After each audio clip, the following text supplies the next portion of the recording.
Hello friends, hope आप सब बढ़िया होंगे। तो आज मैं आपके लिए cell cycle, cell division and structure of chromosomes का सेकंड पार्ट लेके आई हूँ, जिसमें हमने फर्स्ट पार्ट में इंटरफेस के बारे में पढ़ा था। हमने इंटरफेस के बारे में क्या क्या पढ़ा था। इंटरफेस में सेल ने ग्रो किया, डीएनए सिंथेसाइज किया एंड आरएनए, प्रोटीन्स और साइटोप्लाज्म का जो वॉल्यूम है वो क्या हो गया, इंक्रीज। ठीक है, तो अब आज हम इंटरफेस के बाद आज हम पढ़ेंगे माइटोटिक फेज। क्या पढ़ेंगे आज हम? Mitotic phase.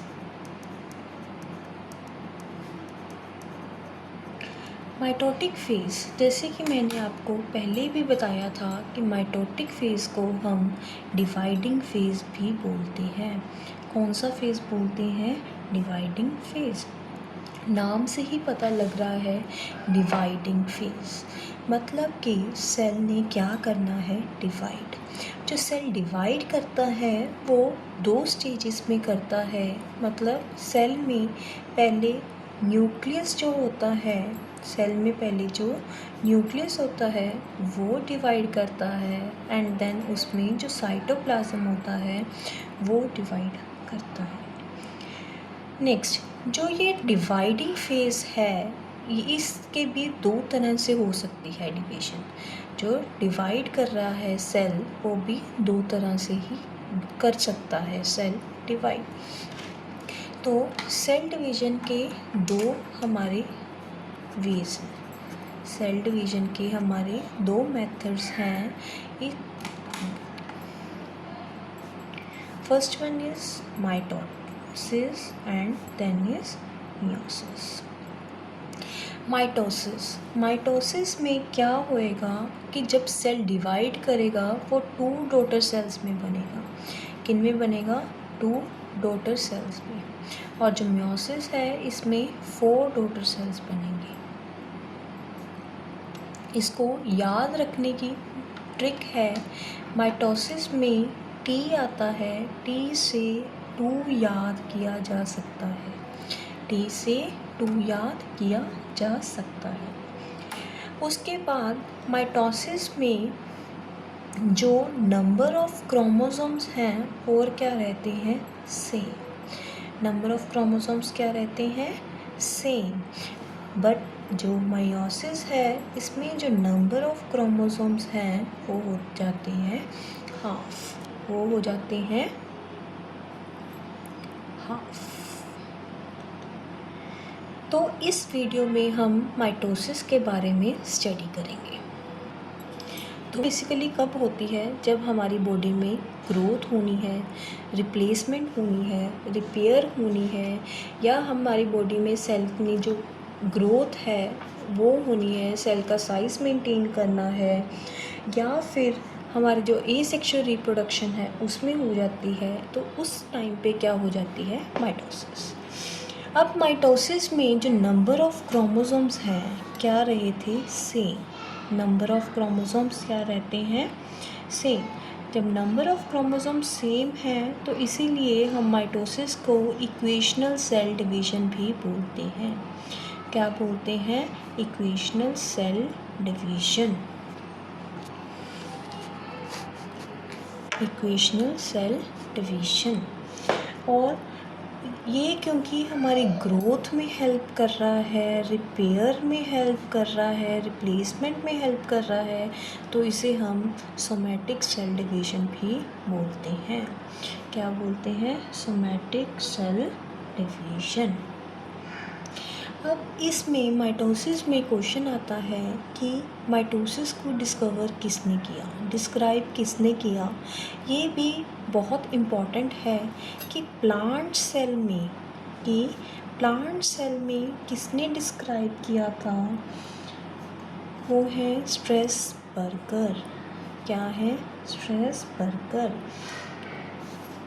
उन्होंने इसको याद करने की ट्रिक ये है कि स्ट्रेस लेके बर्गर खाते हुए उन्होंने प्लांट सेल में माइटोसिस को क्या कर दिया, डिस्कवर कर दिया, और एनिमल सेल में वॉल्टर फ्लेमिंग ने डिस्क्राइब किया। किन्होंने डिस्क्राइब किया? वॉल्टर फ्लेमिंग ने। अब हमारा जो माइटोसिस है वो 2 स्टेजेस में कंप्लीट होता है। अभी मैंने आपको वीडियो के स्टार्टिंग में बताया कि पहले न्यूक्लियस डिवाइड करेगा एंड देन हमारा साइटोप्लाज्म डिवाइड करेगा। जो न्यूक्लियस डिवाइड करता है उसे हम बोलते हैं कैरियोकाइनेसिस, और जो हमारा साइटोप्लाज्म डिवाइड करता है उसे हम बोलते हैं साइटोकाइनेसिस। काइनेसिस का मतलब होता है डिवाइड करना। काइनेसिस का मतलब होता है डिवाइड। कैरियो मतलब न्यूक्लियस, साइटो मतलब साइटोप्लाज्म एंड काइनेसिस मतलब डिवाइड। अब जो कैरियोकाइनेसिस है ये 4 स्टेजेस में कंप्लीट होएगी। कैरियोकाइनेसिस कितने में कंप्लीट होएगी? हमारी 4 स्टेजेस में कंप्लीट होएगी। फर्स्ट वन इज़, हमारी जो कैरियोकाइनेसिस है वो 4 स्टेजेस में कंप्लीट होएगी। Prophase, metaphase, anaphase and telophase. तो हम 1 बाय 1 करके हमारी ये चारों स्टेजेस के बारे में पढ़ते हैं। जो हमारा प्रोफेज है वो क्या है? हमारा लॉन्गेस्ट फेज है। क्या है? लॉन्गेस्ट फेज है। इन चारों को फ्रेंड्स लाइन वाइज ही आपको याद करने होंगे क्योंकि इसमें से क्वेश्चन आ जाता है। तो इसको याद करने की ट्रिक है पी मैट। क्या है? P mat. अब हम पढ़ेंगे प्रोफेज के बारे में। तो फ्रेंड्स प्रोफेज में क्या होएगा? सबसे पहले हमारे न्यूक्लियस में क्या होते हैं? क्रोमोसोम्स। तो सबसे पहले जो हमारे क्रोमोसोम्स हैं वो क्या होंगे? शॉर्ट होंगे, थिक हो जाएंगे, शॉर्ट होंगे और थिक हो जाएंगे। और क्रोमोसोम्स हैं 2 हमारी क्रोमेटिड्स में क्या हो जाएंगे? स्प्लिट। क्या हो जाएंगे? स्प्लिट। और अब दोनों जो क्रोमेटिड्स हैं उनको आपस में किसने कनेक्ट कर रखा है? उसे हम बोलते हैं काइनेटोकोर। काइनेटोकोर मोस्ट इम्पॉर्टेंट है, इस पे क्वेश्चन आता है। काइनेटोकोर, या फिर हम इसको और क्या बोल सकते हैं? सेंट्रोमियर। क्या बोल सकते हैं? सेंट्रोमियर। नेक्स्ट है जो एनिमल सेल्स होते हैं, जो एनिमल सेल्स होते हैं उनमें क्या प्रेजेंट होता है? सेंट्रियोल। प्लांट सेल में सेंट्रियोल एब्सेंट होता है, एनिमल सेल में सेंट्रियोल प्रेजेंट है। तो जो सेंट्रियोल है वो क्या करने लग जाएगा? सेल को डिवाइड करेगा 2 में। अब सेंट्रियोल है उस, जैसे ये सेंट्रियोल है तो इसके अराउंड क्या होंगे? कुछ छोटे छोटे आईलैशेस टाइप थ्रेड्स बनेंगे। इसे हम क्या बोलेंगे? Astral rays. क्या बोलेंगे? Astral rays. अब ये क्या है? हमारा सेंट्रियोल, और ये क्या बनी है? Around astral rays. तो इन दोनों को इकट्ठा करके हम क्या बोलेंगे? एस्टर्स। क्या बोलेंगे? एस्टर्स। एस्टर्स बनने के बाद जो हमारे एस्टर्स हैं वो दोनों ऑपोजिट पोल पे जाने स्टार्ट होएंगे। जब हमारा प्रोफेज एंड हो जाएगा तो दोनों एस्टर्स हमारे ऑपोजिट पोल्स पे पहुंच जाएंगे। अब एनिमल्स में एस्टर्स के साथ साथ ये क्या बने हैं? Spindle fibres. क्या बने हैं? Spindle fibres. एस्टर्स और स्पिंडल फाइबर्स दोनों मिलके हम इन दोनों को क्या बोलते हैं? एम्फीएस्ट्रल। क्या बोलते हैं? एम्फीएस्ट्रल स्पिंडल। क्योंकि हमारे प्लांट्स में एस्टर्स नहीं बने हैं क्योंकि उनमें सेंट्रियोल्स एब्सेंट थे, तो उसमें हम क्या बोलें उनको, एनेस्ट्रल स्पिंडल्स।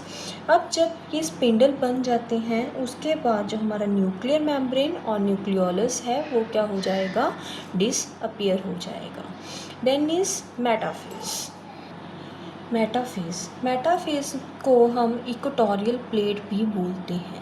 क्यों बोलते हैं इक्वेटोरियल प्लेट, क्योंकि मेटाफेज के अंदर क्या होता है, जो हमारे क्रोमोसोम्स हैं वो क्या करेंगे, एक लाइन में अरेंज हो जाएंगे, एक लाइन में सेंटर में इक्वेटर पे क्या हो जाएंगे, अरेंज हो जाएंगे। इस वजह से हम इसको क्या बोलते हैं, इक्वेटोरियल प्लेट। क्या बोलते हैं फ्रेंड्स, इक्वेटोरियल प्लेट।